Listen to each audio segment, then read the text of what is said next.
ഭഗവതേ വാസുദേവായ നാരായണം നമസ്കൃത്യ നരം ചൈവ നരോത്തമം ദേവീം സരസ്വതിം വ്യാസം തതോ ജയമുതിരയേ. ഹേ കൃഷ്ണ കരുണാ സിന്ധു ദീനബന്ധോ ജഗത്പതേ ഗോപേശ ഗോപികാകാന്ത രാധാകാന്ത നമോസ്തുതേ. തപ്തകാഞ്ചന ഗൗരാംഗീ രാധേ വൃന്ദാവനേശ്വരി വൃഷഭാനുസുതേ ദേവി പ്രണമാമി ഹരിപ്രിയേ. ജയ ശ്രീ കൃഷ്ണ ചൈതന്യ പ്രഭു നിത്യാനന്ദ ശ്രീ അദ്വൈത ഗദാധര ശ്രീവാസദി ഗൗരഭക്തവൃന്ദ. ഹരേ കൃഷ്ണ കൃഷ്ണ കൃഷ്ണ ഹരേ ഹരേ, ഹരേ രാമ രാമ രാമ ഹരേ ഹരേ. ഹരേ കൃഷ്ണ. എല്ലാ സജ്ജനങ്ങൾക്കും എൻ്റെ വിനീതമായ പ്രണാമം. നമ്മുടെ വൈശാഖ മാസം കഴിഞ്ഞു. ഇനി അടുത്ത് വരാൻ പോകുന്നത് രഥയാത്രയുടെ കാലഘട്ടമാണ്. ഭാരതം മുഴുവനും നൂറുകണക്കിൽ ജഗന്നാഥ് സ്വാമിയുടെ രഥയാത്ര നടക്കുന്നുണ്ട്. ശരി, ഇന്ന് നമ്മൾ ചർച്ച ചെയ്യാൻ പോകുന്ന വിഷയം, ഞാൻ ഹരേ കൃഷ്ണ പ്രസ്ഥാനത്തിൽ ആദ്യം വന്ന കാലത്ത് കേട്ട ഒരു ക്ലാസ്സാണ് ഇന്ന് നമ്മളിവിടെ ചർച്ച ചെയ്യാൻ പോകുന്നത്. 1990കളിൽ ഞാൻ കേട്ട നല്ല ഒരു ആധ്യാത്മിക ക്ലാസ്സാണ്. അതായത് ചൈതന്യ ചരിതാമൃതത്തിൽ ഒരു ചെറിയ ഭാഗം. ഒരു മഹാശിവഭക്തനുണ്ടായിരുന്നു. അദ്ദേഹം ഒരു സത്യസന്ധനായ ബ്രാഹ്മണനാണ്. ആ ബ്രാഹ്മണൻ വളരെ കഠിനമായ തപശ്ചര്യകൾ അനുഷ്ഠിച്ചു മഹാദേവനെ പ്രീതിപ്പെടുത്താൻ വേണ്ടി. മഹാദേവനെ പ്രീതിപ്പെടുത്താൻ വളരെ വളരെ കഠിനമായ തപശ്ചര്യകൾ അനുഷ്ഠിച്ചു. അവസാനം മഹാദേവൻ ആ ബ്രാഹ്മണൻ്റെ മുമ്പേ പ്രത്യക്ഷമായി. അപ്പോൾ ഇദ്ദേഹം പറഞ്ഞു, ബ്രാഹ്മണൻ ചോദിച്ചു, ഈ ലോകത്ത് തന്നെ വച്ച് ഏറ്റവും ഉയർന്ന സമ്പത്ത് എനിക്ക് വേണം, ഏറ്റവും വലിയ സമ്പത്ത്, ഉയർന്ന സമ്പത്ത് എനിക്ക് വേണം എന്ന് അദ്ദേഹം പ്രാർത്ഥന സമർപ്പിച്ചു. അപ്പം മഹാദേവൻ ആ ബ്രാഹ്മണനെ വൃന്ദാവനത്തിൽ ചെന്നാൽ മതി, അവിടെ ഒരു സനാതന ബാബ, സനാതന ഗോസ്വാമിയുണ്ട്, അദ്ദേഹത്തിനെ കണ്ടാൽ മതി എന്ന് മഹാദേവൻ പറഞ്ഞു.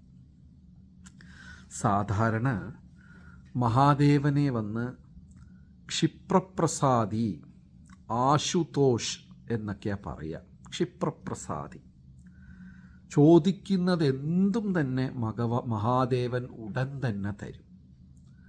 ഇപ്പോൾ ഈ ഭസ്മാസുരൻ ഒരു വരം ചോദിച്ചു മഹാദേവൻ്റെ അടുത്ത്, ഞാൻ ആരുടെ തലയിൽ കൈവയ്ക്കുമോ അവർ ഭസ്മമായി പോകണം. മഹാദേവൻ ശരിയെന്ന് പറഞ്ഞു.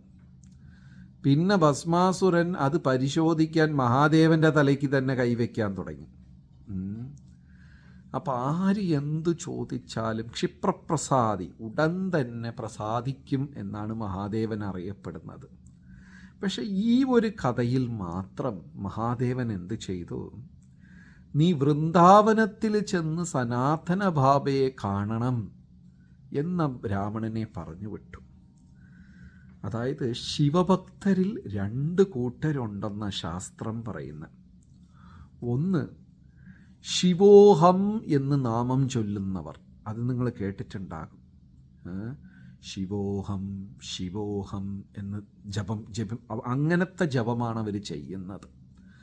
എന്ന് വെച്ചാൽ ഞാൻ ശിവനാകണം, ഞാൻ മംഗളമാകണം, ഞാൻ ഈശ്വരനാകണം എന്നൊക്കെ ഉള്ള അവർക്കൊരു പ്രത്യേകം തരം അനുഗ്രഹവും, പരമസത്യം എന്തെന്നറിയാതെ നിഷ്കളങ്കമായി നിസ്വാർത്ഥമായി മഹാദേവനെ പ്രാർത്ഥിക്കുന്നവർക്ക് വേറെ ഒരു അനുഗ്രഹവും തരും എന്നാണ് ശാസ്ത്രം പറയുന്നത്.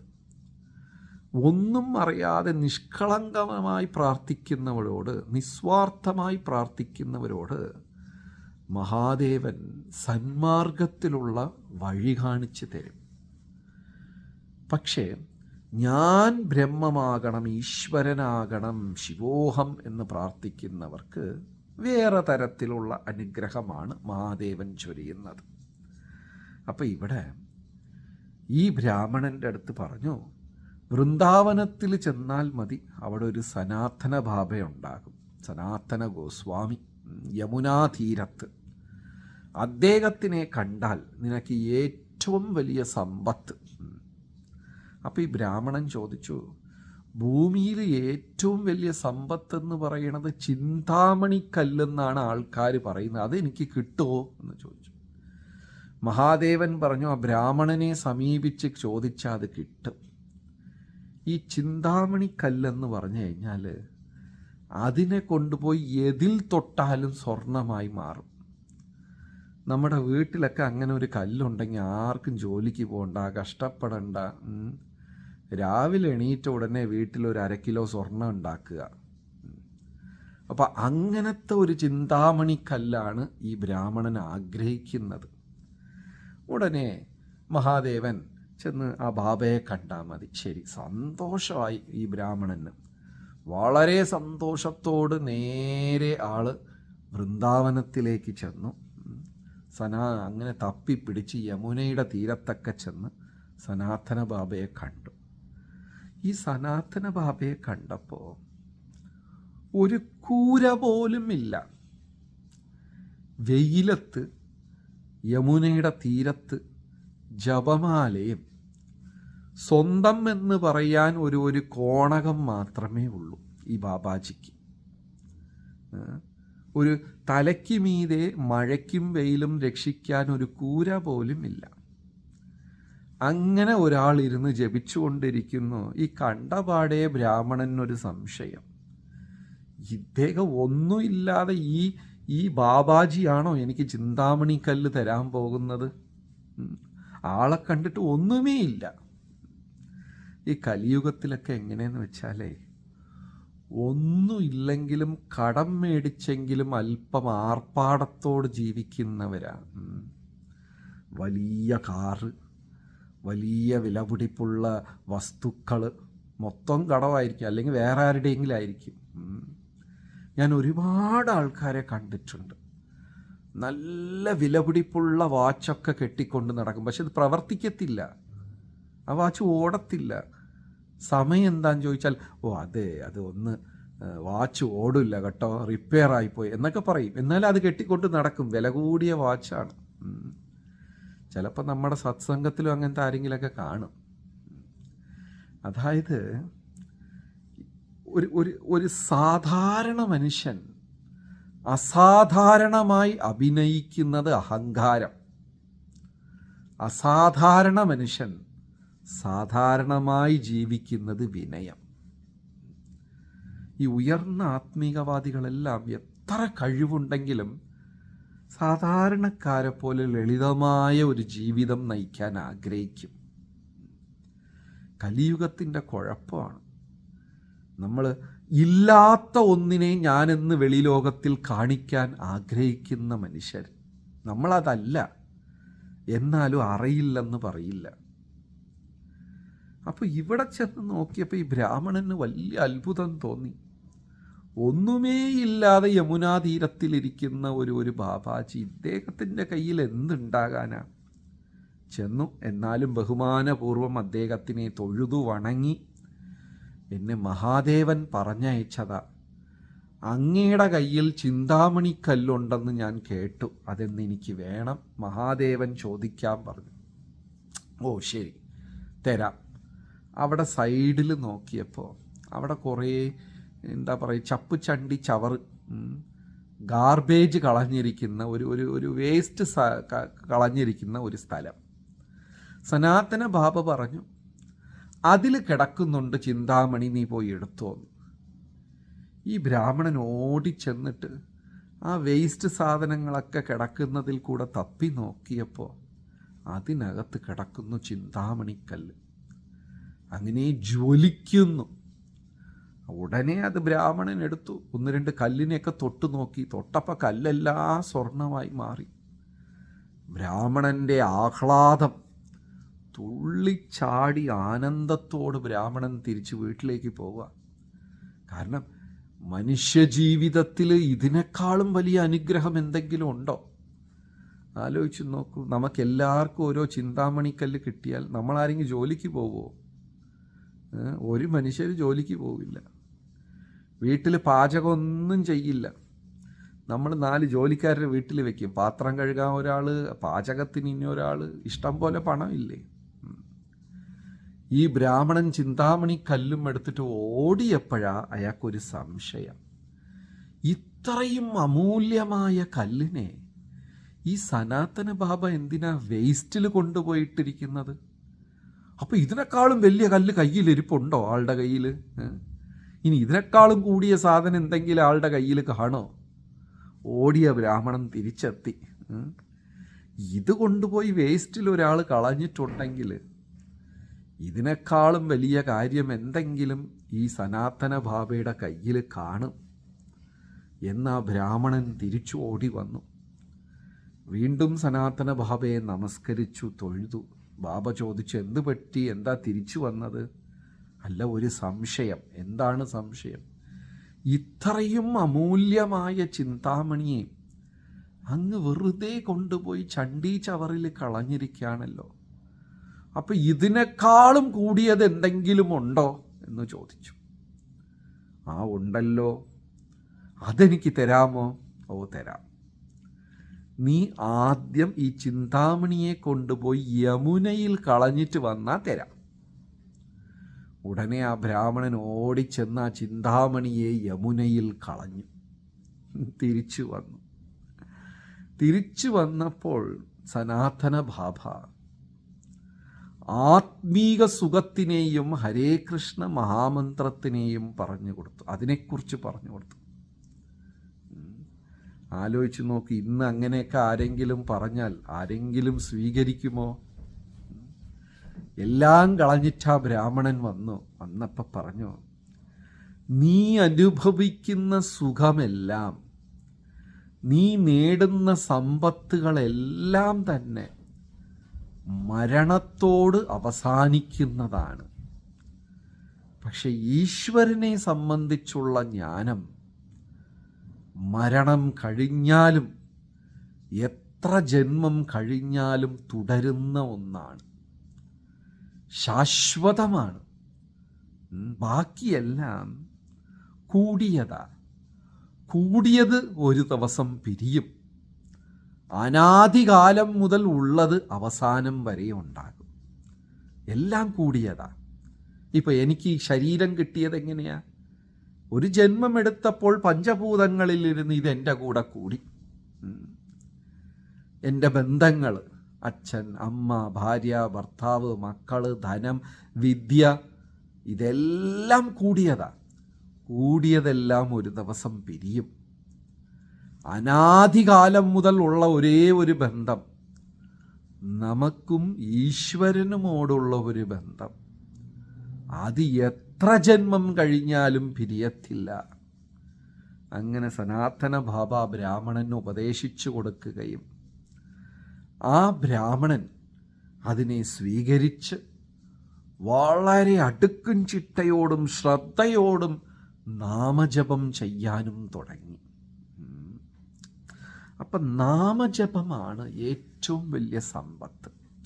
ഇനി ഇതിപ്പം നമ്മൾ പറയുമ്പോൾ സാധാരണക്കാർക്ക് ഉൾക്കൊള്ളാൻ പറ്റില്ല. നാമം ജപിച്ചാൽ ശമ്പളം കിട്ടോ, നാമം ജപിച്ചാൽ വീട്ടിൽ ഭക്ഷണം കിട്ടോ എന്നൊക്കെ ഉള്ള വളരെ നിസ്സാരമായ ചോദ്യങ്ങൾ ചോദിക്കും. പക്ഷേ ശാസ്ത്രം പറയുന്നു നാമത്തിനെ നാമചിന്താമണി. അപ്പോൾ ഫസ്റ്റ് തുടക്കം എന്താന്ന് വെച്ചാൽ നാമജപത്തിൽ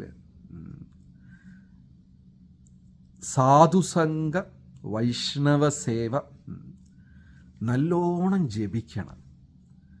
ഇത് ചെയ്യുന്നവരുമായിട്ട് നമ്മൾ കൂടണം. മനസ്സിലായില്ലേ? പക്ഷെ നമുക്കിപ്പോൾ പറ്റുന്ന അബദ്ധം, നാമമായിട്ട് യാതൊരു ബന്ധവും ഇല്ലാത്ത ആൾക്കാരുടെ കൂടെ രാവിലെ തൊട്ട് വൈകുന്നേരം വരെയും കൂട്ട്. അപ്പം അവരത്രയും നമ്മളെ നിരുത്സാഹപ്പെടുത്തും. അവർ നമ്മളെ മാക്സിമം നിരുത്സാഹപ്പെടുത്തും. ഒരേ ഒരു സെക്കൻഡ്. അപ്പോൾ ഇതിൽ ആചാര്യന്മാർ പറയണത് 9 പടിയാണ് ഈ നാമജപത്തിന് അല്ലെങ്കിൽ ഭക്തിക്ക്. 9 പടി പറയുന്നുണ്ട്. ആദ്യം നമ്മൾ വളർത്തേണ്ടത് ശ്രദ്ധ, വിശ്വാസം.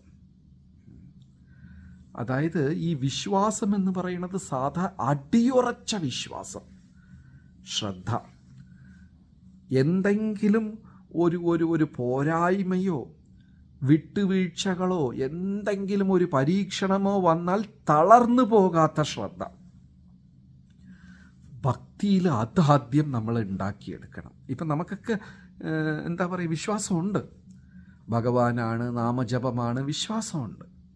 പക്ഷെ നിരന്തരം ഒന്നിൻ്റെ മേലെ പരീക്ഷണങ്ങൾ വന്നു കഴിഞ്ഞാൽ ചിലരുടെ വിശ്വാസം തളർന്നു പോകും. ഇപ്പോൾ ഭാഗവതത്തിൽ കുന്തി മഹാറാണി എടുത്തോളൂ. എത്രമാത്രം പരീക്ഷണമാണ് കുന്തിക്ക്. മക്കൾക്ക് വിഷം വെച്ചു കൊടുത്തു, ദ്രൗപദിയെ വസ്ത്രാക്ഷേപം ചെയ്തു, അവർ ഉറങ്ങിക്കിടക്കുന്ന ഇല്ലത്തിന് തീവച്ചു, 12 വർഷം വനവാസത്തിലേക്ക് മക്കളെ പറഞ്ഞു വിട്ടു. വിപതഃ ശന്തുത ശാശ്വത് തത്ര തത്ര ജഗദ്ഗുരോ ഭവതോ ദർശനം യാർഹി അപുനർഭവ ദർശനം. കുന്തി പറയാ, എത്ര വിപത്തുക്കളാ ഒരു മനുഷ്യൻ ജീവിതത്തിൽ നേരിടാം. വിഷാൻ എൻ്റെ കുഞ്ഞുങ്ങൾക്ക് ചോറിൽ വിഷം വെച്ച് കൊടുത്തു. മഹാ അഗ്നി ഉറങ്ങിക്കിടന്നപ്പോൾ ഇല്ലത്തിന് തീ വെച്ചു. വിഷാൻ മഹാഗ്നേ പുരുഷാദ ദർശന, രാക്ഷസന്മാരെ പറഞ്ഞു വിട്ടു. അസത്സഭായ, തെറ്റായ സദസ്സിൽ വെച്ച് മരുമകളെ വസ്ത്രാക്ഷേപം ചെയ്തു. 12 കൊല്ലം വനത്തിലേക്ക് പറഞ്ഞു വിട്ടു. പരീക്ഷണത്തിൻ്റെ മീതെ പരീക്ഷണം, ജീവിതമേ ദുഃഖം. പക്ഷേ കുന്തി പറഞ്ഞു, ഇതെല്ലാം ഉണ്ടെങ്കിലും കൃഷ്ണ, നിന്റെ ദർശനം നിരന്തരം കിട്ടുമെങ്കിൽ ഇതൊന്നും എനിക്കൊരു വിഷയമല്ല. അത് ശ്രദ്ധ. നമുക്കങ്ങനെയല്ല. നാളെ പെട്ടെന്ന് ജോലി നഷ്ടപ്പെട്ടു, അല്ലെങ്കിൽ പെട്ടെന്നൊരു അസുഖം വന്നു, ഒരു അപകടം വന്നു, പണനഷ്ടം വന്നു, ധനനഷ്ടം വന്നു. നമ്മുടെ വിശ്വാസം ചിലപ്പം ഒരു ചാഞ്ചാട്ടം ഉണ്ടാകും. കൃഷ്ണനൊക്കെ ഉള്ളതാണോ? ഈ വെറുതെ ജപിച്ചെൻ്റെ സമയം നഷ്ടപ്പെടുത്താണോ എന്നൊക്കെ ഉള്ള സംശയങ്ങൾ നമ്മുടെ മനസ്സിലുണ്ടാകും. ഇവിടെ തന്നെ ഉള്ളവർക്ക് എന്തെങ്കിലും സംശയങ്ങളൊക്കെ വരും. ഭക്തിയിൽ സംശയങ്ങൾ വരാണ്ടിരിക്കില്ല. അങ്ങനെ അതിനെയും മറികടന്നുള്ള ഒരു വിശ്വാസത്തിന് അശ്രദ്ധ എന്ന് പറയുക. സാധാരണ സമയം കൊണ്ട് നഷ്ടപ്പെടുന്നതിനെ വിശ്വാസമെന്നേ പറയുള്ളൂ. സമയത്തിനെ അതിജീവിച്ച് നിൽക്കുന്നതാണ് ശ്രദ്ധ. കുന്തിക്ക് ഉണ്ടായിരുന്നത് പോലെ അതാണ് ശ്രദ്ധ. ഭക്തിയുടെ തുടക്കം, നാമജപത്തിൻ്റെ തുടക്കം ശ്രദ്ധയുണ്ടാകണം. അത്രയും നമുക്ക് ശ്രദ്ധയുണ്ടെങ്കിൽ സാധുസംഗ എന്താകും? ഇത്രയും വിശ്വാസമുള്ള ഒരാൾക്ക് ഭഗവാൻ മഹാത്മാക്കളെ തരും ഗുരുവായിട്ട്.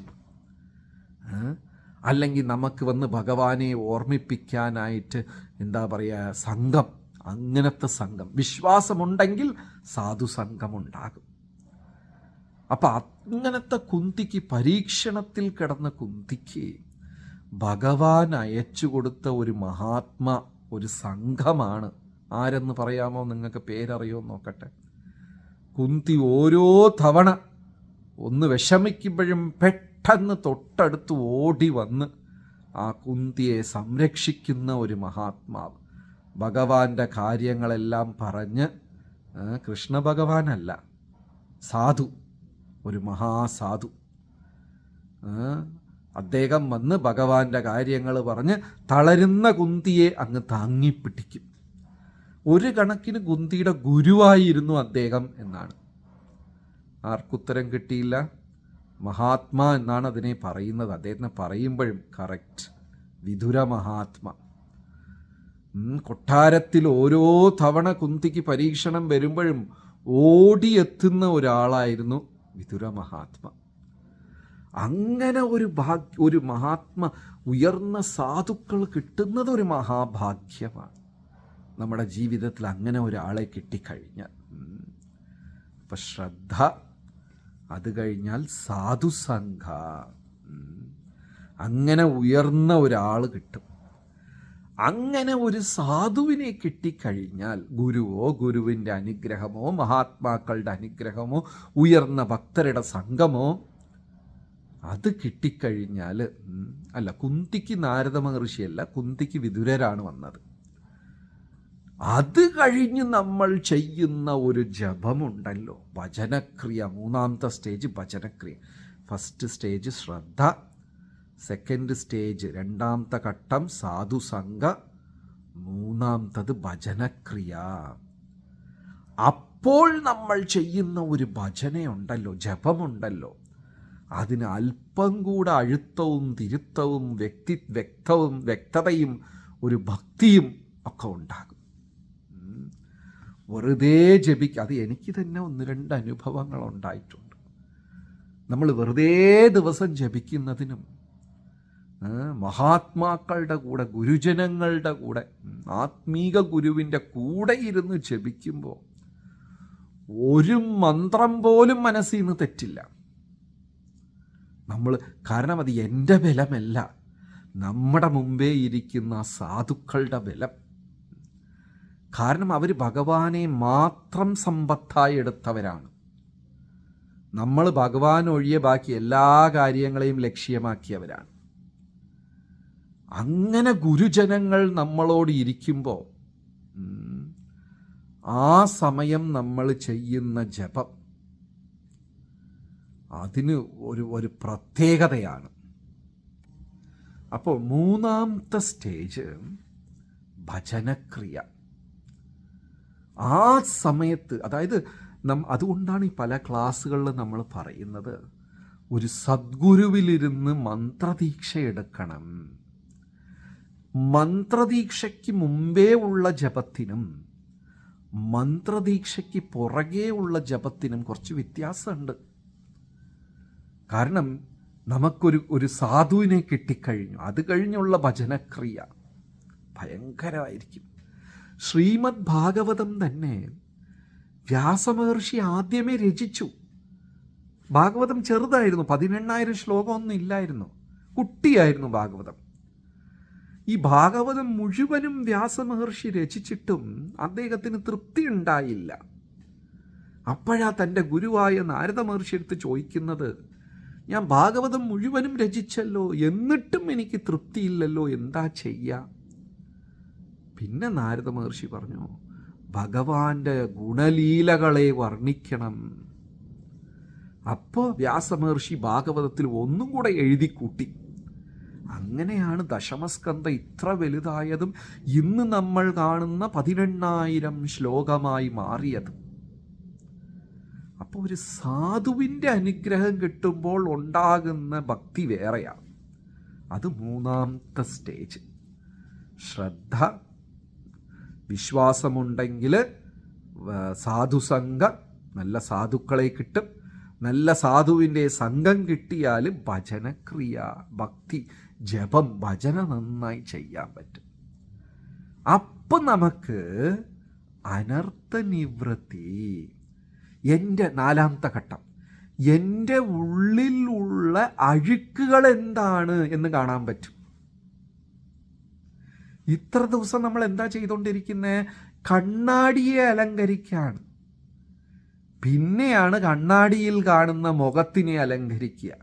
മനസ്സിലായോ ഞാൻ പറഞ്ഞ വ്യത്യാസം? രാവിലെ കുളിച്ചിട്ട് എല്ലാം കഴിഞ്ഞ് ആൾക്കാർ കണ്ണാടിയുടെ മുമ്പേ 1/2 മണിക്കൂർ 1 മണിക്കൂറൊക്കെ നിൽക്കും. അപ്പം ഈ മണ്ടൻ എന്താ ചെയ്യുന്നത്? കണ്ണാടിയെ നോക്കിക്കൊണ്ട് കണ്ണാടിയിൽ കാണുന്ന രൂപത്തിന് പൊട്ടും പൗഡറും പൂവും വെച്ചോണ്ടിരിക്കുക. അവിടെയല്ല വെക്കേണ്ടത്, ഇവിടെയാ വെക്കേണ്ടത്. ഇല്ലേ, കണ്ണാടി നോക്കിയിട്ട് എൻ്റെ മുഖത്തല്ലേ വെക്കേണ്ടത്. പക്ഷെ ഈ മണ്ടൻ എന്ത് ചെയ്യുക? കണ്ണാടിയിൽ കാണുന്ന മുഖത്തിന് പൊട്ട് വെച്ചോണ്ടിരിക്കുക. മനസ്സിലായോ? എൻ്റെ കുഴപ്പങ്ങൾ ഞാൻ അവിടെ തിരിച്ചറിയും. അനർത്ഥ നിവൃത്തി, 4ാമത്തെ സ്റ്റേജ്. അനർത്ഥങ്ങൾ എന്തൊക്കെയാ? എനിക്ക് ദേഷ്യം കൂടുതലാ, അഹം, ഞാൻ ചെയ്തു, ഞാനാണ് എന്ന ഭാവം കൂടുതലാണ്. എൻ്റെ അഴുക്കുകളെ ഞാൻ തിരിച്ചറിഞ്ഞു തുടങ്ങുന്നു. അനർത്ഥ നിവൃത്തി. നിങ്ങൾ നോക്കിക്കോളൂ, സാധാരണ ആൾക്കാർ, ആത്മീകതയിൽ വരാത്ത ആൾക്കാർ, ചിലരൊക്കെ ഞാൻ കണ്ടിട്ടുണ്ട്. അവരെ സ്വയം പുകഴ്ത്തിക്കൊണ്ടേയിരിക്കും. അതിനവർക്ക് ഒരു മടിയും ഇല്ല. അങ്ങനെയുള്ളവരെല്ലാവരും കണ്ടിട്ടുണ്ടാവും. സ്വയം അവർ തന്നെ അവരെ 24 മണിക്കൂറും പുകഴ്ത്തും, യാതൊരു തരത്തിലുള്ള മടിയുമില്ലാതെ. കാരണം എൻ്റെ ഉള്ളിൽ ഇങ്ങനെ ഒരു അനർത്ഥമുണ്ടെന്ന് പോലും ആ വ്യക്തി തിരിച്ചറിയുന്നില്ല. നമുക്കങ്ങ് കേൾക്കുമ്പോൾ ബോറടിക്കും. അപ്പം 4ാമത്തെ സ്റ്റേജ്, എൻ്റെ അഴുക്കുകളെ ഞാൻ തിരിച്ചറിയും, അനർത്ഥങ്ങളെ ഞാൻ തിരിച്ചറിയും. അപ്പം അനർത്ഥങ്ങളെ മാറ്റുമ്പോഴാണ് 5ാമത്തത് നിഷ്ഠ, ഒരു ഉറപ്പ് വരുന്നത്, ഉറയ്ക്കുന്നത് ഭക്തിയിൽ. ശ്രദ്ധ, സാധുസംഗ, ഭജനക്രിയ, അനർത്ഥനിവൃത്തി, 5ാമത്തത് നിഷ്ഠ. ഇപ്പം നോക്കിക്കോളൂ, നമ്മൾ രാവിലെ എണീറ്റ് ജപിക്കുന്നു. ഇരുന്ന് ജപിക്കുമ്പോൾ മനസ്സ് പറയും എണീറ്റ് നടന്ന് ജപിക്കാം. നടന്ന് ജപിച്ചാൽ മനസ്സ് പറയും കിടന്ന് ജപിക്കാം.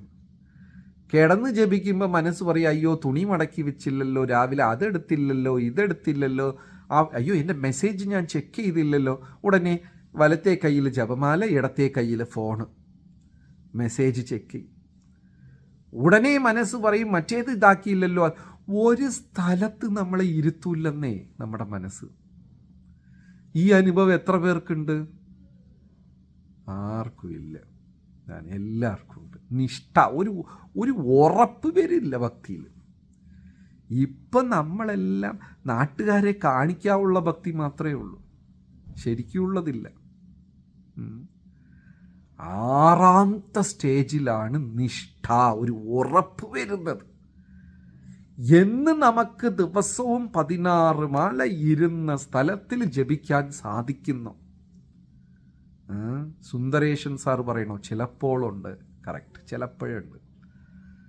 ഒരു സ്ഥലത്ത് നമുക്ക് മനസ്സ് ചാഞ്ചാട്ടമില്ലാണ്ട് 16 മാല ഒരു സ്ഥലത്തിരുന്ന് ജപിക്കുന്നു. 16 മാല കഴിഞ്ഞാലും മനസ്സ് പറയുന്നു 1ഓ 2ഓ കൂടെ കൂടുതൽ ജപിക്കാം. അപ്പം നമുക്ക് അല്പം നിഷ്ഠ വന്നിട്ടുണ്ട് എന്നർത്ഥം.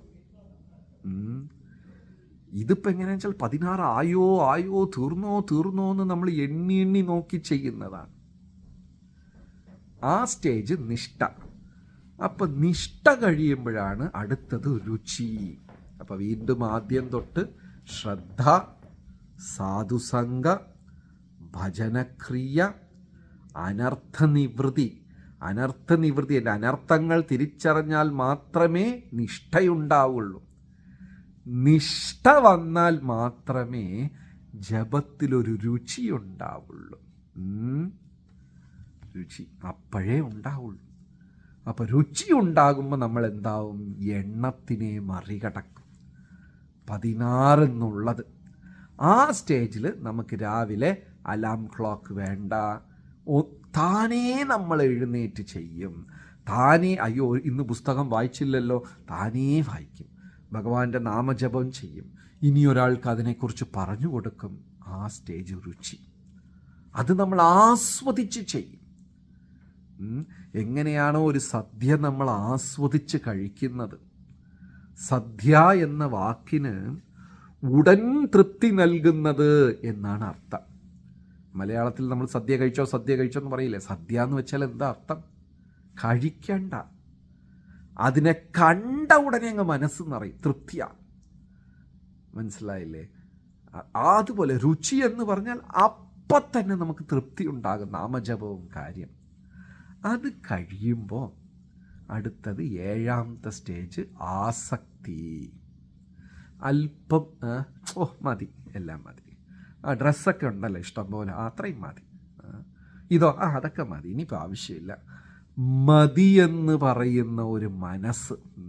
മതി, എനിക്കുള്ളത് ഞാൻ ആവശ്യമുള്ള പണം സമ്പത്തൊക്കെ ഉണ്ടാക്കി, ഇനി മക്കൾ നോക്കിക്കോട്ടെ, അത് മതി.